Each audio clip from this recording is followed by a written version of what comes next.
In the past few days, the United States and China have both escalated the tariff rates, and no side is willing to step back. But the standoff is not just about trade and tariff alone. It's also now quite clearly becoming a war of power moves and changing the narrative. The latest company to be caught in this tariff war is Boeing. And what is interesting is this.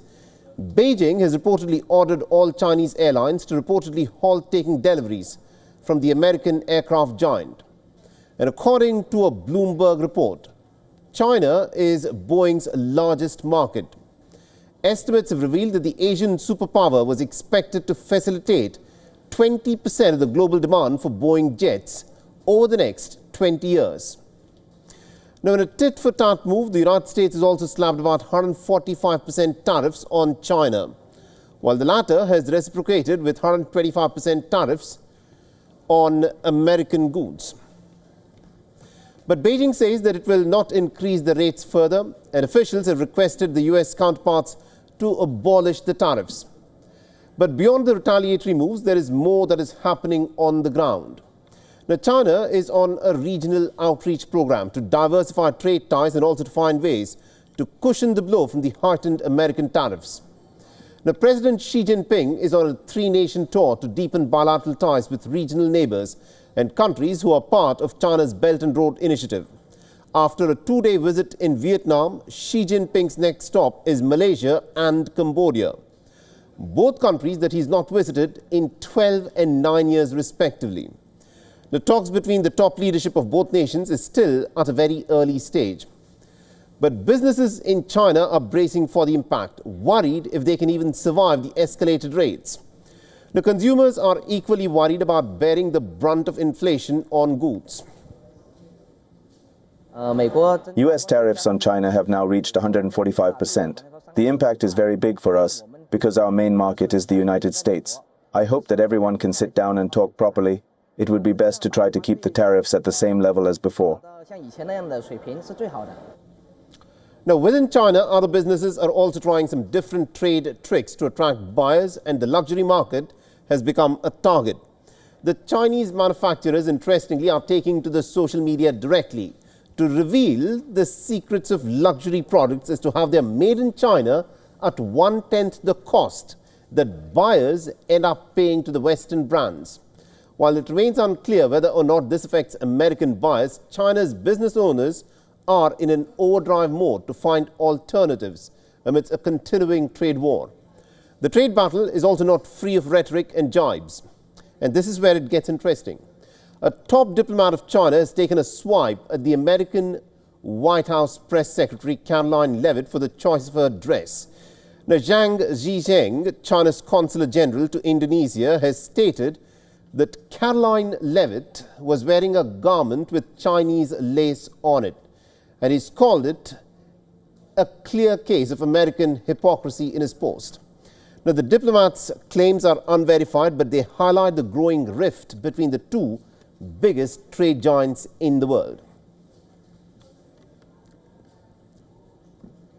All right, now to give us more perspective in terms of how this trade war is in fact playing out, we joined this broadcast by Dr. Volker Stanzel, who's a former German ambassador to China and also a senior distinguished fellow at the SWP in the German Institute for International and Security Affairs. He's joining us live on this broadcast from Berlin.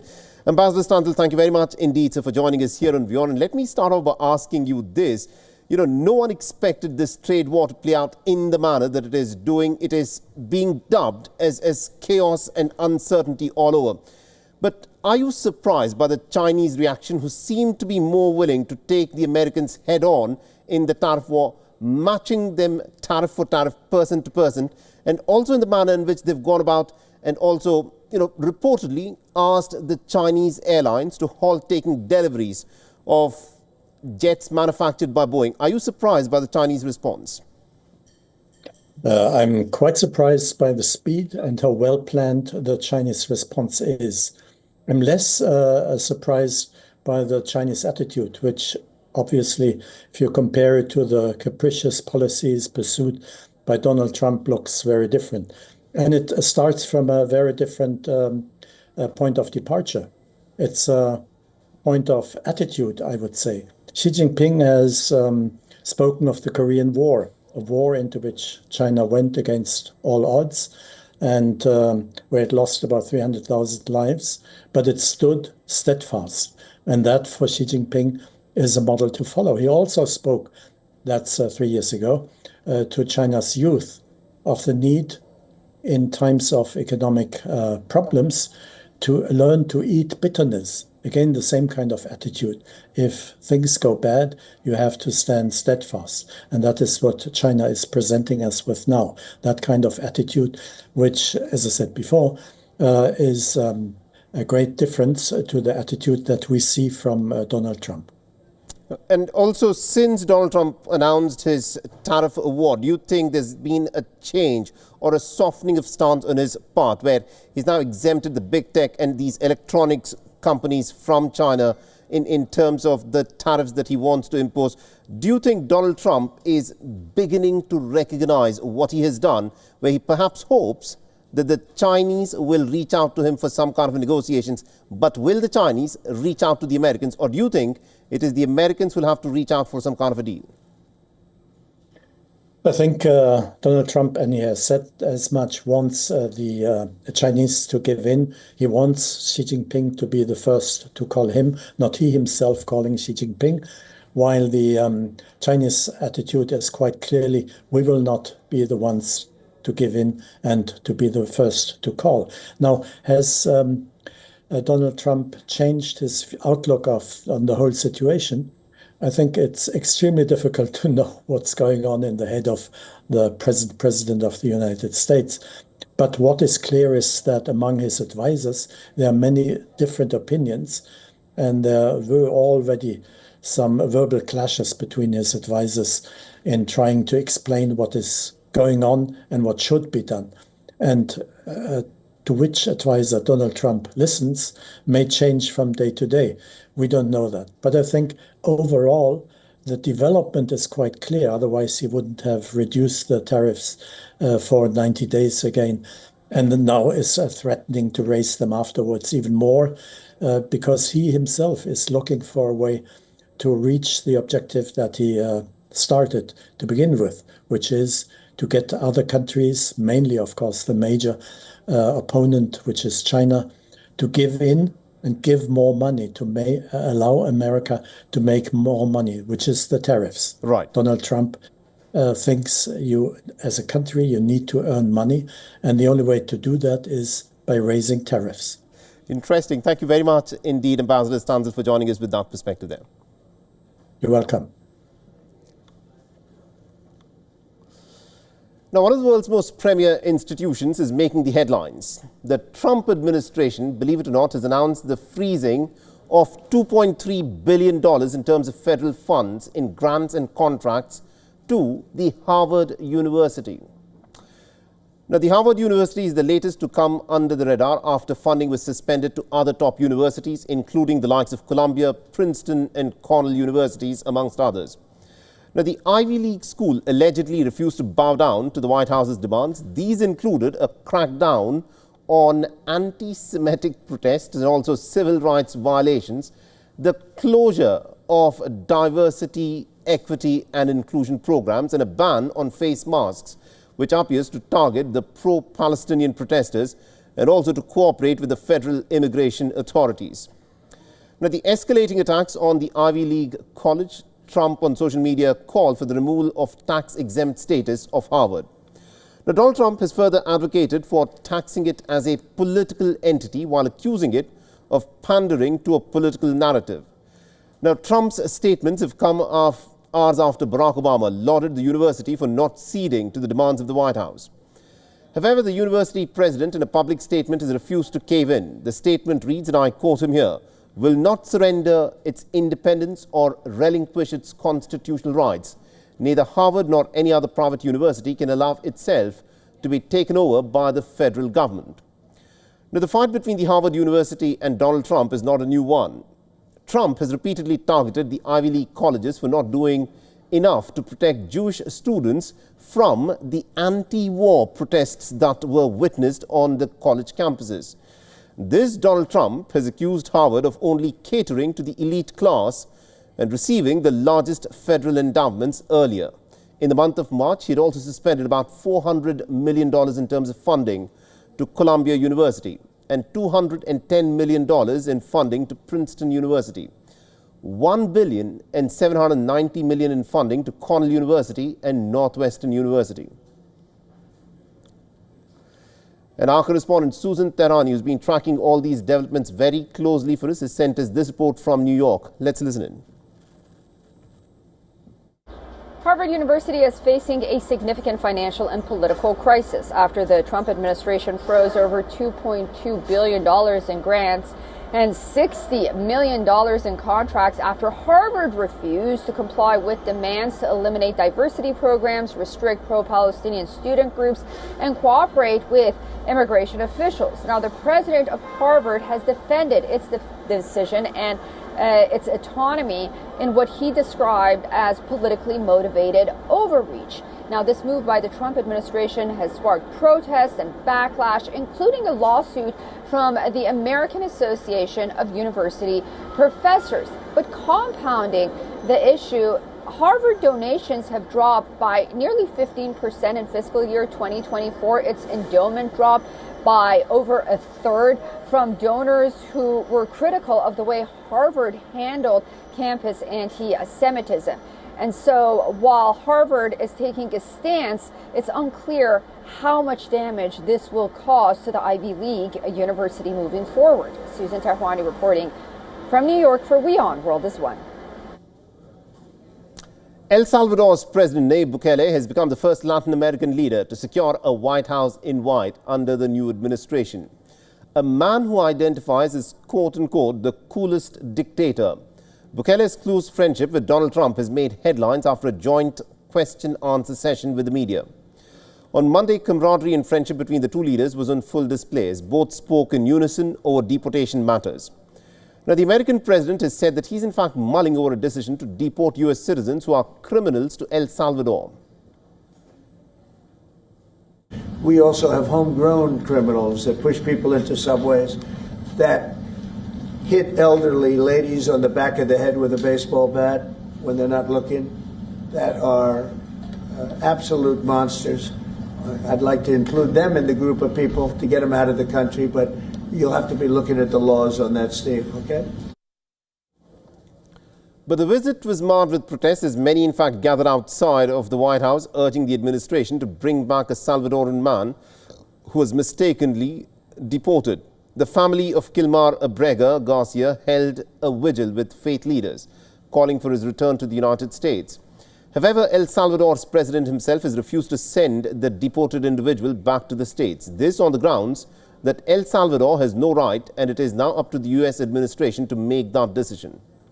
The Salvadorans have mixed reactions to their leader's U.S. visit, but a substantial number of people view this as some kind of a positive step. Based on the way Donald Trump is dealing with other countries, it seems like he's pushing them further away, but with El Salvador, he's bringing it closer. So for El Salvador, Bukele's visit to the United States will be highly beneficial.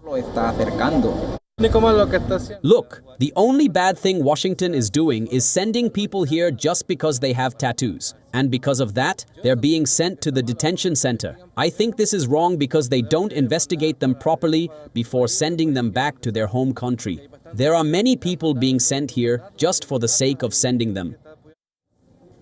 I think this visit was for a good reason, maybe to negotiate lower tariffs, not everything, but at least half, because President Nayib Bukele is helping U.S. President Donald Trump deal with the gang members from the United States. When Donald Trump assumed the presidency in January and signed an executive order to begin mass deportations, El Salvador received the first flight and has been the only country to enthusiastically accept Trump's plan of action on illegal immigrants.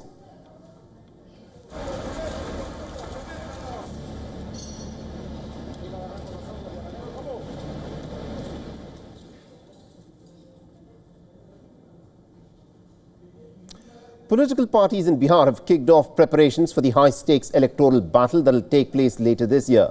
In the latest, the leaders of the opposition coalition assembled in New Delhi to discuss their poll strategy. The RJD leader Tejasvi Yadav, along with the senior party leaders Manoj Jha and Sanjay Yadav, met with the Congress President Mallikarjun Kharge and Rahul Gandhi.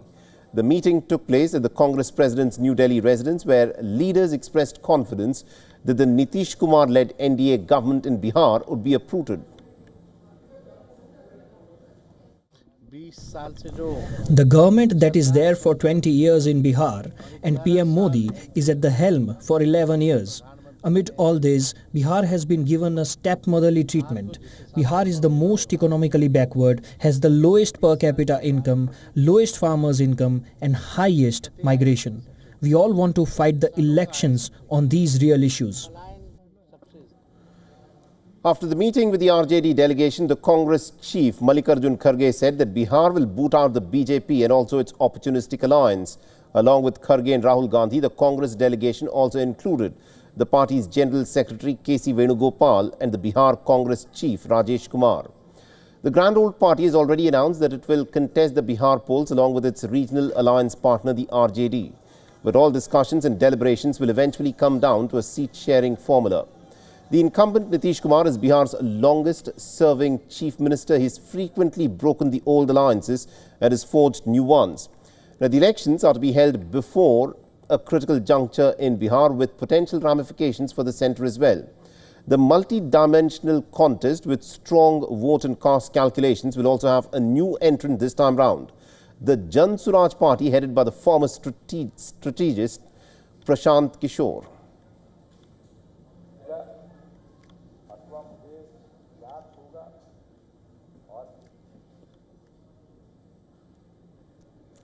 Now, Argentina's currency has stumbled to a historic low. After the country's president eased restrictions on currency exchange rates, the US dollar has become mightier as a result and is now trading at $1 for 1,200 Argentinian pesos. The Javier Milei government in Buenos Aires is battling to end economic turmoil in Argentina. The easing currency restrictions to secure an IMF bailout package is a major political gamble for Milei. And he can, of course, end up paying a political price in the midterm elections that are due later this year. The latest $20 billion IMF bailout package forced the Javier Milei government to remove currency restrictions. A weaker peso would also make Argentine exports more competitive. But the cost of imports are expected to surge, making the imported goods out of reach for people who are already reeling under economic hardship.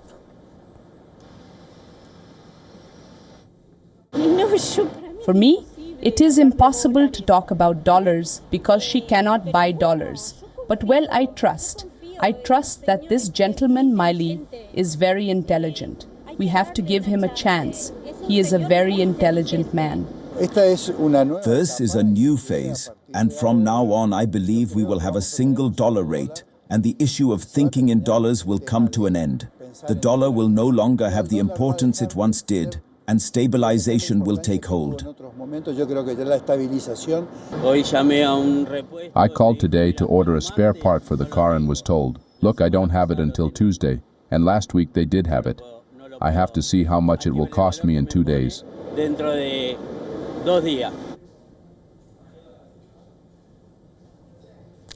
Now, election fever has hit Singapore. The island nation is conducting polls on the 3rd of May. The election is being seen as a litmus test for the incumbent leader Lawrence Wong. Now, Singapore's president dissolved the parliament earlier in the day as the country is preparing for an election next month. 97 seats are at stake in the upcoming battle, 4 more than the last election of 2020. And the election has come at a time when the US President Donald Trump's tariff war has triggered uncertainty across the world.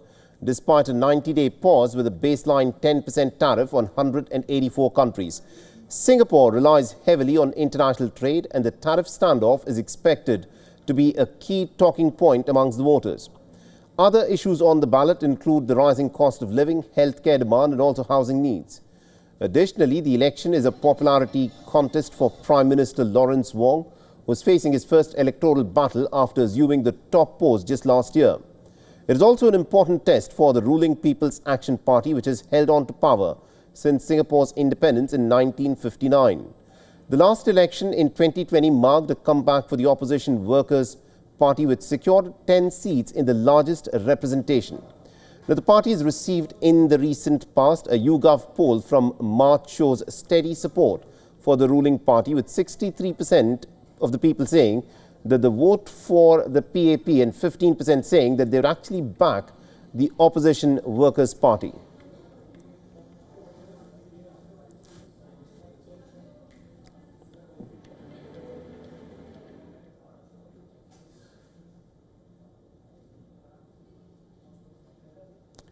Now, after years of civil war and humanitarian crises, Syria might finally be free of its debt. Now, according to reports that are doing the rounds, Saudi Arabia reportedly is in talks with Syria's new government to pay off the debt that it owes to the World Bank. Now, the reports claim that Saudi Arabia is willing to pay off the princely sum of about $15 million worth of arrears that Syria owes to the World Bank. The decision is expected to clear the path for fresh grants to reconstruct Syria's infrastructure and to resurrect its collapsed public sector. Now, Saudi is the latest Arab nation to join other regional powers in lending support to Syria after the Islamist regime took over the country's governance. This is also the first time in many years that the Gulf nations have come together to finance Syria's economy after the ousted leader Bashar al-Assad was alienated from the Arab fold for a long time. Interestingly, it is Saudi Arabia which financed the rebels in their years-long fight against Syria's forces under the Assad regime. The civil war, which lasted for over 14 years, saw Shara's then rebel group and others find support from Saudi and the United States. Meanwhile, Lebanon's Hezbollah group has also backed Assad's forces. The support quickly became a diplomatic relationship after Ahmed al-Shara went to Riyadh on his first foreign trip as Syria's de facto leader. Now, Ahmed al-Shara also met with Saudi Crown Prince Mohammed bin Salman, and the two leaders discussed Saudi's interest in helping Syria build its future. Now, more countries like Qatar have also shown their support to the new Islamist government in Syria. In the month of March, Qatar's officials reportedly announced a plan to provide Syria with gas via Jordan to improve the nation's meager electricity supplies.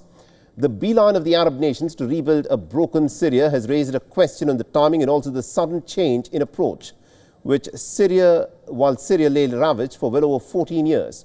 Why were some of the richest countries in the region not willing to pull it out of the humanitarian crisis until there was a change in the political leadership?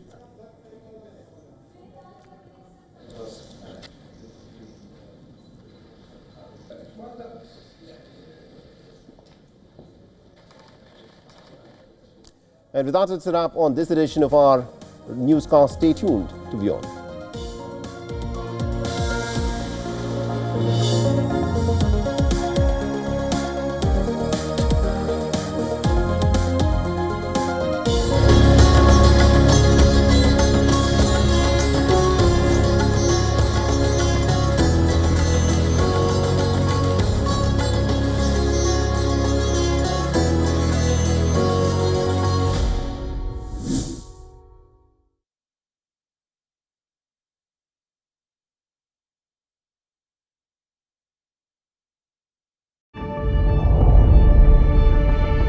The Earth is sending distress signals.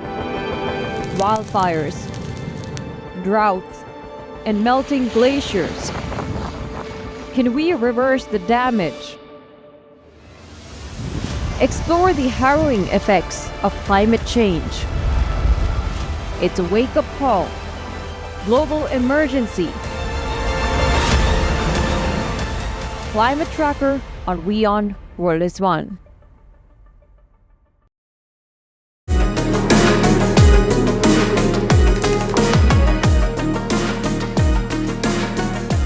Busting the myths around tokenization, catch me on Token Money Magnet, only on WION.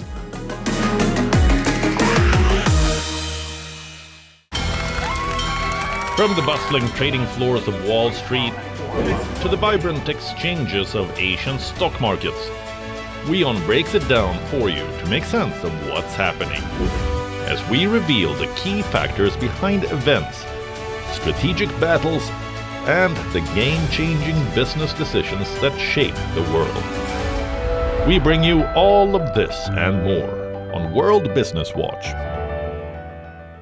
WION, India's global voice, the channel that brings you the biggest stories from across the world through India's lens. Now available in more than 190 countries worldwide. Because we believe that the world is one. Watch us in Africa, Europe, USA and Canada, South America, Asia Pacific, Middle East and North African regions. Also available on these digital platforms across the world. WION. World is one. To bring the benefits of the Subhash Chandra Show to your educational institution, teachers and students, send an invitation to Juhi Jha at juhi@such.org.in.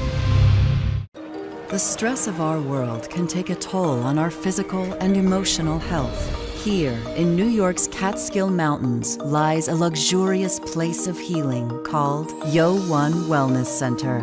The WION Wellness Center provides 500,000 square feet of natural methods to manage diabetes, hypertension, chronic pain, obesity, depression, anxiety, and other conditions.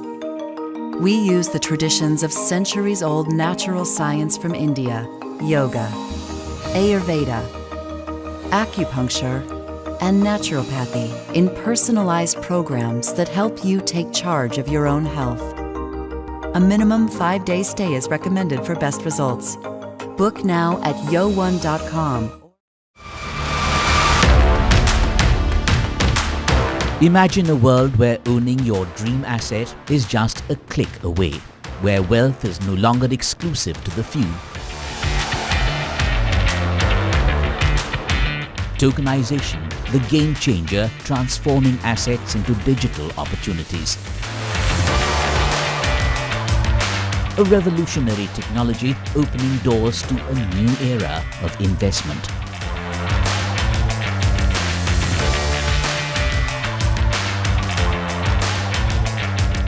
Don't miss Token Money Magnet, a bold initiative by Cult Foundation. Only on WION World is One.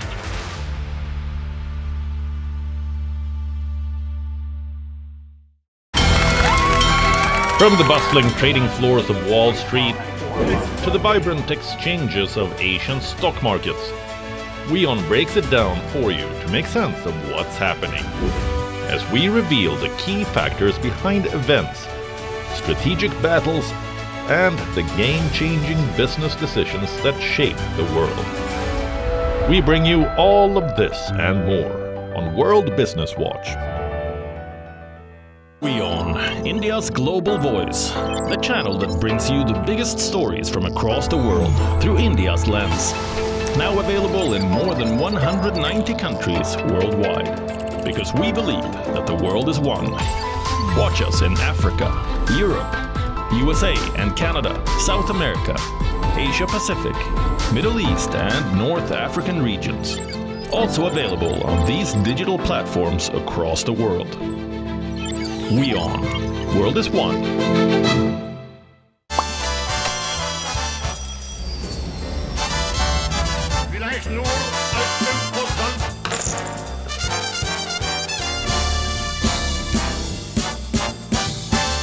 WION, India's global voice, the channel that brings you the biggest stories from across the world through India's lens.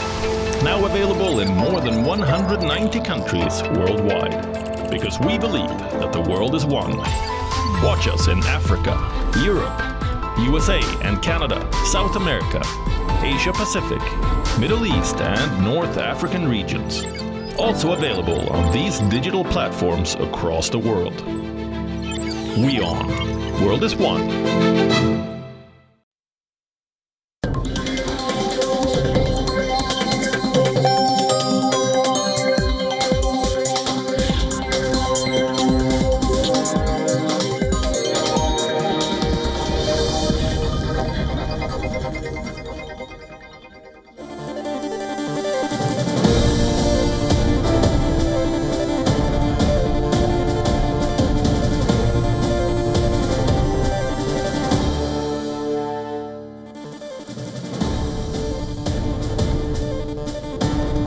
Hi, welcome back. You're watching WION World is One with me, Raisha Sehgal, and this is Fine Print.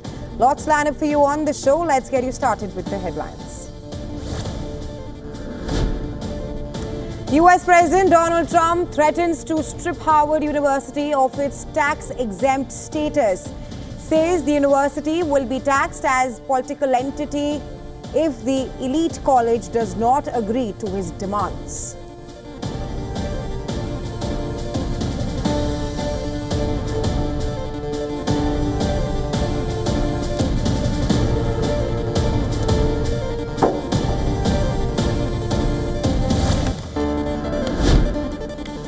Russian Foreign Minister Sergei Lavrov says it is not easy to agree with the United States on the key parts of a possible peace deal to end the war in Ukraine, and that Russia would never again allow itself to depend economically on the West.